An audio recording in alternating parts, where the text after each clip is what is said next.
When I was a little boy, when I was 7 years old, growing up in the middle of nowhere, Florida, in a swamp, closest town was 30 miles away. The first thing that happened in the world that brought to bear to me that maybe things weren't always right, maybe things weren't always good, wasn't the Vietnam War, because I was in the South. It was correct and just, and we were the warriors. It was the Biafra War. And I remember very distinctly thinking, this just isn't right. This isn't right. This is a great people. It is a great nation. There was a country. And then later when I learned, something most people don't know, that there is a plausible argument that democracy began in Igbo land. The very first written constitution on this planet was written by the Igbo people. The very first democracy that involved self-governance, that worked for everybody, not just the Greek wealthy, but everybody, was in Igbo land. And the very first democracy that permitted women leaders was in Igbo land. The West, Europe, we were still in the Dark Ages.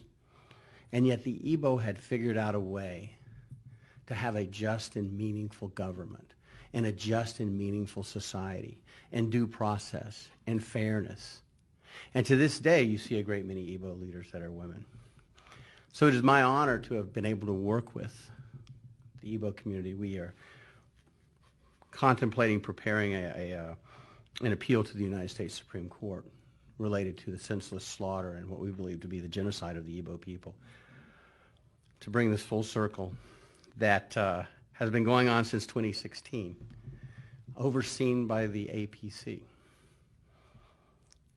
It's not ironic, it's not a coincidence, that the only APC governor in Igbo land is the one the Supreme Court just forced upon them.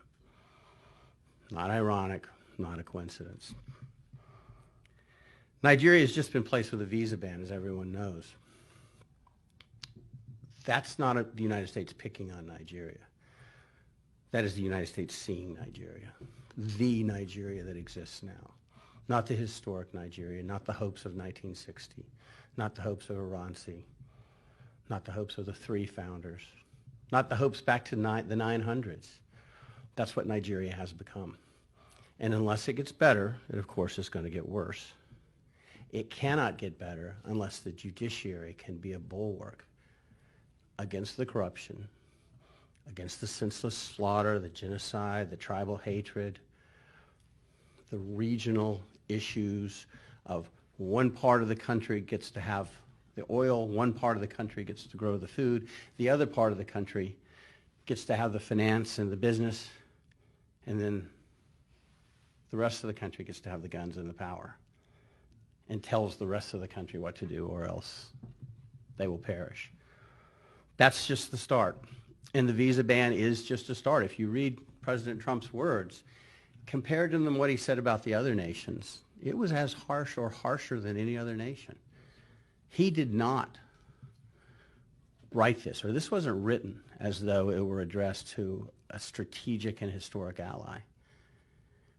He was tougher on Nigeria in some regards than he was on the Sudan.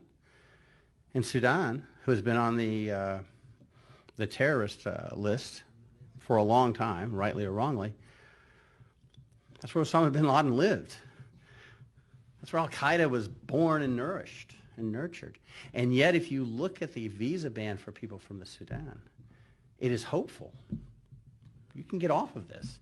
In Nigeria, it is far more stern. So the people of Nigeria need to understand this. And the Supreme Court needs to understand. They have an opportunity to correct a wrong. And it is a wrong that is so blatant and so apparent that it is almost the stuff of comedy. But it's gravely serious.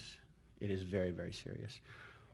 That's really all that I think we have. We would probably like to open the floor to some questions. We have a handheld microphone if anyone would like to ask any questions.